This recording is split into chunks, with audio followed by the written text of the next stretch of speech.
Selamat pagi Bapak Ibu Saudaraku yang dikasihi Tuhan. Mari bersama-sama kita mau menyiapkan hati kita bersama-sama masuk dalam hadirat-Nya. Terima kasih. Di dalam doa pagi hari ini.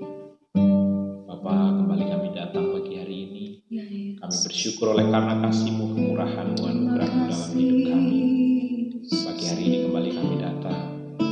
Biarlah hati tubuh jiwa roh pikiran kami dikuduskan dengan kuasa darah-Mu, sehingga kami boleh layak untuk menyembah-Mu, memuji-Mu, membesarkan nama-Mu ya Tuhan. Haleluya.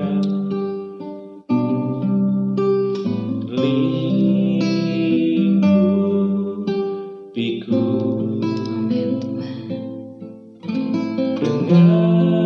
dengan sayap-Mu.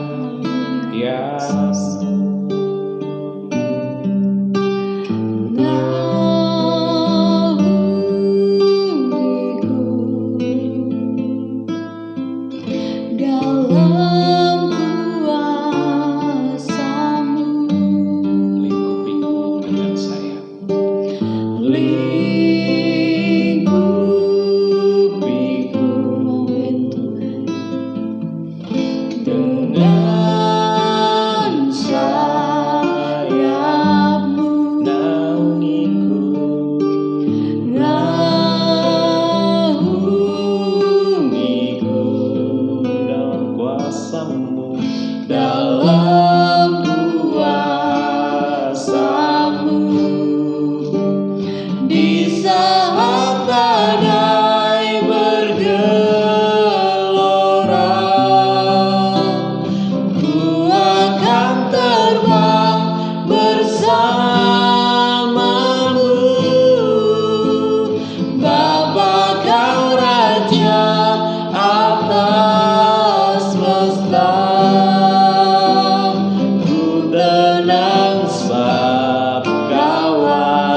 Kau berikan, sampai kapanpun ku kan bertahan, karena Yesus selalu menopang hidupku.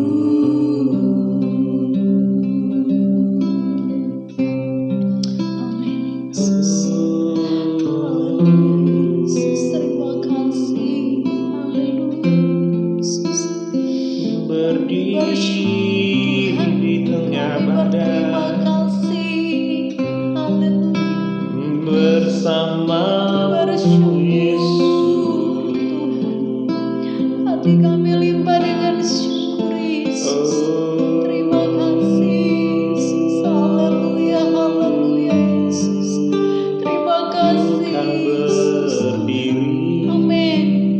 di tengah badai dengan kekuatan yang Kau berikan, sampai kapanpun ku kan bertahan, karena Yesus selalu menopang hidupku. Ya, Saudari akan berdoa. Kita bersama-sama merenungkan firman Tuhan. Haleluya, haleluya Yesus.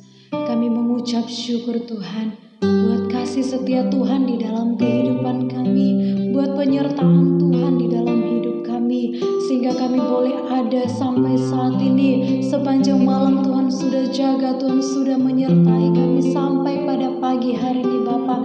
Kami mengucap syukur buat kekuatan, buat kesehatan baru yang Tuhan boleh beri di dalam kehidupan kami Bapa. Dan saat pagi hari yang indah ini Tuhan, sebelum kami mau melangkah di sepanjang hari untuk kami beraktivitas, Tuhan kami rindu untuk membaca, untuk kami merenungkan firman-Mu. Kiranya Tuhan berikan hikmat pengertian bagi kami, untuk kami dapat mengerti, memahami. Roh Kudus-Mu Tuhan memberikan pengertian bagi kami, untuk kami semakin lebih dalam lagi mengerti akan kebenaran firman Tuhan, dan kami dapat mengerti apa kehendak Tuhan yang dapat kami lakukan di sepanjang hari ini untuk kemuliaan nama Tuhan. Terima kasih Bapa, kami mengucap syukur dan kami mau sambut firman-Mu di dalam berkat nama Tuhan Yesus Kristus. Kami berdoa dan kami mengucap syukur. Haleluya. Amin. Amin. Puji Tuhan, Bapak Saudaraku, kembali kita akan membuka Alkitab kita di dalam kitab Mazmur pasal 19 ayat yang ke-8 sampai ayat yang ke-14. Syutria akan membacakannya untuk kita semua. Firman Tuhan, Taurat Tuhan itu sempurna, menyegarkan jiwa. Peraturan Tuhan itu teguh, memberikan hikmat kepada orang yang tak berpengalaman. Titah Tuhan itu tepat, menyukakan hati. Perintah Tuhan itu murni, membuat mata bercahaya. Takut akan Tuhan itu suci, tetap ada untuk selamanya. Hukum-hukum Tuhan itu benar, adil semuanya, lebih indah daripada emas, bahkan daripada banyak emas tua, dan lebih manis daripada madu, bahkan daripada madu tetesan dari sarang lebah. Lagi pula, hamba-Mu diperingatkan oleh semuanya itu, dan orang yang berpegang padanya mendapat upah yang besar. Siapakah yang dapat mengetahui kesesatan? Bebaskanlah aku dari apa yang tidak kusadari. Lindungilah aku, lindungilah hamba-Mu juga terhadap orang yang kurang ajar. Janganlah mereka menguasai aku, maka aku menjadi tak bercela dan bebas dari pelanggaran besar. Amin. Puji Tuhan. Haleluya. Taurat Tuhan itu sempurna, menyegarkan jiwa. Peraturan Tuhan itu teguh, memberikan hikmat kepada orang yang tak berpengalaman.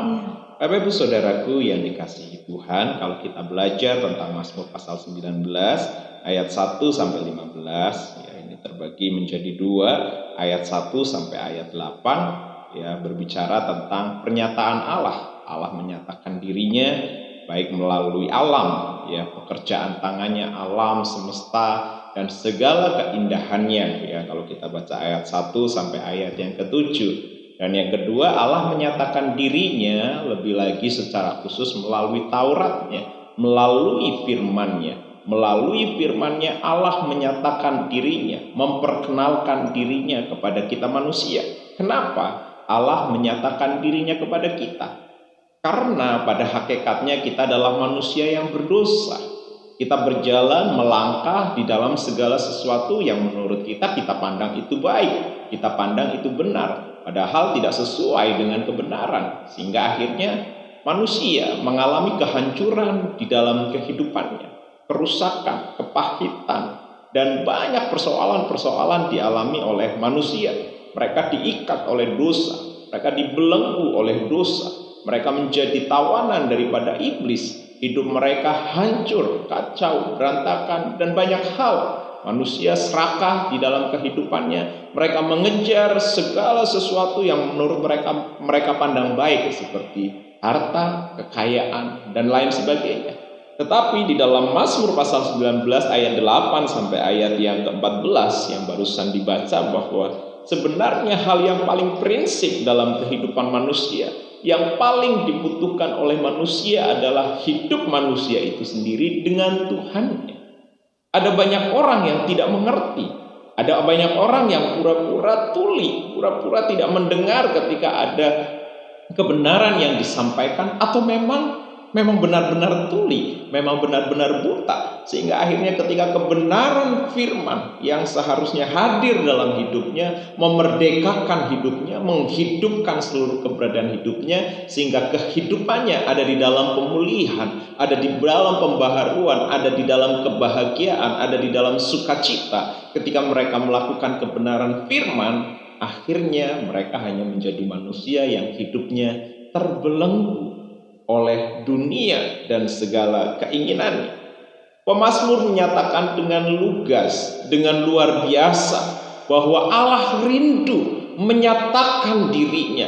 Allah rindu setiap orang dimerdekakan, setiap orang diselamatkan, dipulihkan, setiap orang mengasihi Tuhan dan hidup di dalam kemenangan yang daripada Dia.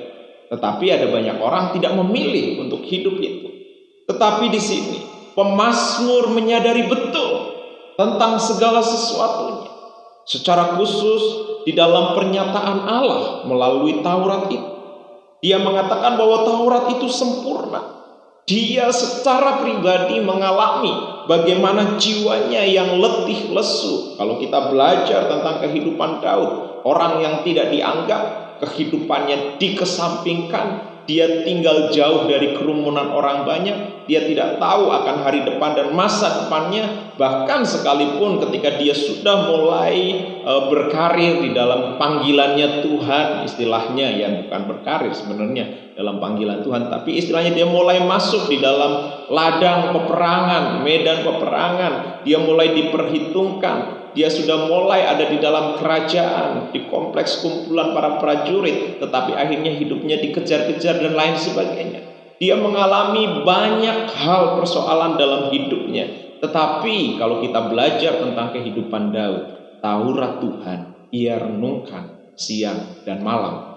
Itu yang membuat Daud begitu kuat. Kenapa? Di tengah persoalan jiwanya selalu disegarkan.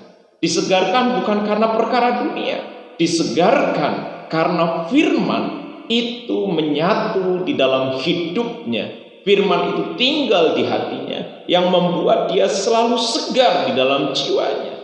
Bahkan peraturan Tuhan itu teguh, memberikan kepadanya hikmat. Ya, orang-orang yang tak berpengalaman. Apa pengalaman Daud? Pengalaman Daud hanya menggembalakan 2-3 ekor domba. Masakah orang yang hanya biasa menggembalakan 2-3 ekor domba pakai secara nalar, tiba-tiba Tuhan pakai untuk menggembalakan sekian juta manusia orang Israel, dia menjadi raja? Pengalaman apa yang dia miliki? Tidak ada. Tetapi ketika dia belajar hidup dengan firman, firman mengajarinya, sehingga ada banyak pengalaman-pengalaman yang dia alami bersama dengan Tuhan. Begitu juga atas hidup kita. Pengalaman apa yang kita miliki? Kalau kita tidak memiliki pengalaman, belajarlah pada firman. Ada banyak pengalaman anak-anak Tuhan melalui firman yang kita bisa pelajari, yang kita bisa renungkan bersama-sama untuk kita hidupi. Karena Taurat itu, karena firman itu menghidupkan. Firman Tuhan itu menyegarkan. Firman Tuhan itu memulihkan. Firman Tuhan itu membangkitkan. Bahkan firman itu bercahaya, ya, membuat mata bercahaya. Katakan di ayat 9, titah Tuhan itu tepat, menyukakan hati. Wah, enak sekali ya. Perintah Tuhan itu murni, membuat mata bercahaya. Ayat 10, takut akan Tuhan itu suci, tetap ada untuk selama-lamanya. Hukum-hukum Tuhan itu benar, adil semuanya. Ya, semua terangkum di dalam firman-Nya. Dan Daud mencintai firman. Firman itu yang membawa dia di dalam pembaharuan hidup. Orang yang tidak dianggap menjadi orang yang berkuasa. Orang yang tidak memiliki pengalaman, pengalamannya hanya menggembalakan 2-3 ekor domba, tetapi karena bersama dengan Tuhan, hidup di dalam firman, membawa dia memiliki hikmat, memiliki pengertian-pengertian. Bahkan di dalam peperangan Tuhan melatihnya, mengajarinya, mendidiknya melalui firman. Saat dia belajar untuk berperang, dia bertanya-tanya kepada Tuhan. Dia tidak terbiasa mengatur strategi bagaimana berperang dengan baik. Tetapi dia bertanya kepada Tuhan, Tuhan, bagaimana ini musuh mengepung Tuhan? Tuhan berkata, berbicara kepadanya, bagaimana dia harus luput dari pengepungan itu dan menang dalam peperangan. Tuhan mengajari. Firman mengajari kepada kita, orang-orang yang tak berpengalaman. Sebab itu, cintailah firman. Hiduplah di dalam firman, maka kau akan menjadi orang yang bijaksana, orang yang mengasihi Tuhan, orang yang diberkati Tuhan, orang yang mengutamakan Tuhan. Karena kenapa? Dikatakan di ayat 11, lebih indah daripada emas. Bukankah kadang manusia lebih mengutamakan emas, harta, kekayaan, lebih diutamakan daripada Tuhan? Tapi firman Tuhan mengatakan, semuanya itu lebih berharga daripada emas. Bahkan lebih banyak, ya, lebih daripada banyak emas tua. Lebih dari emas tua. Firman lebih berharga dari setiap kekayaan yang ada, bahkan daripada emas tua. Lebih manis daripada madu, bahkan daripada madu tetesan dari sarang lebah. Ini madu yang sangat murni. Ya, lagi pula hambamu ini diperingatkan oleh semuanya itu, dan orang yang berpegang padanya mendapat upah yang besar. Orang yang hidup di dalam firman, upahnya besar. Ya, upah yang daripada Tuhan, yang tidak terbatas, luar biasa atas setiap hidup kita. Sebab itu hari ini kita jalani, bertanya kepada Tuhan, hidup di dalam firman, apa yang Tuhan rindukan, apa yang Tuhan mau untuk kita kerjakan bersama dengan Tuhan di sepanjang hari ini. Cintailah firman-Nya, maka engkau akan hidup. Amen. Maka Tuhan akan melimpahkan segala kasih karunia dan kemurahan-Nya atas hidup kita. Apa yang tidak pernah dipikirkan oleh pikiran kita, ya, Tuhan yang senantiasa menyediakan bagi orang-orang yang selalu berharap dan mengasihinya. Tuhan Yesus memberkati kita semua. Kita berdoa untuk kita menjalani hari ini. Ayo bersyukur Bapa buat kesempatan pagi hari ini, kemurahan-Mu lebih daripada hidup atas hidup kami. Firman-Mu sungguh indah. Kami menyadari betapa pentingnya firman-Mu. Kadang kami lebih mengutamakan apa yang dunia, baik itu kekayaan, harta, pekerjaan, dan lain sebagainya, daripada mengutamakan Engkau. Tapi pagi hari ini kami diingatkan bagaimana Engkau, firman itu yang hidup itu, harus menjadi yang terutama dalam hidup kami. Apa yang harus kami kejar terutama ketika kami bangun, biarlah firman yang kami cari lebih dahulu daripada segala harta, kekayaan, pekerjaan, dan lain sebagainya. Tapi kami mau belajar untuk mengutamakan Engkau. Kami bersyukur untuk firman-Mu Tuhan. Apapun persoalan, permasalahan yang sedang kami hadapi hari-hari ini, Engkau yang akan senantiasa menyertai kami, menguatkan dan meneguhkan kami. Di hari yang baru ini ada berkat yang baru, ada anugerah yang baru, ada kesegaran yang baru daripada Tuhan. Kami akan menjalani hari ini dengan penuh kemenangan yang daripada Engkau, sebab Tuhan beserta dengan kami. Kami bersyukur dan menyerahkan hari ini di dalam pekerjaan kami, dalam usaha kami, di dalam bisnis kami, peternakan kami, pertanian kami, studi kami, pelayanan-pelayanan kami, bahkan segala sesuatu yang kami kerjakan, kami lakukan bersama dengan Engkau. Engkau yang menjadikannya berhasil. Amen. Terima kasih Bapa. Kami sambut hari ini dengan pengucapan syukur. Hanya berkat di dalam nama Tuhan Yesus Kristus, bersama-sama kita katakan amin. Selamat pagi Bapak Ibu Saudaraku yang dikasihi Tuhan. Selamat menjalani hari yang baru. Tuhan Yesus memberkati. Haleluya. Puji Tuhan.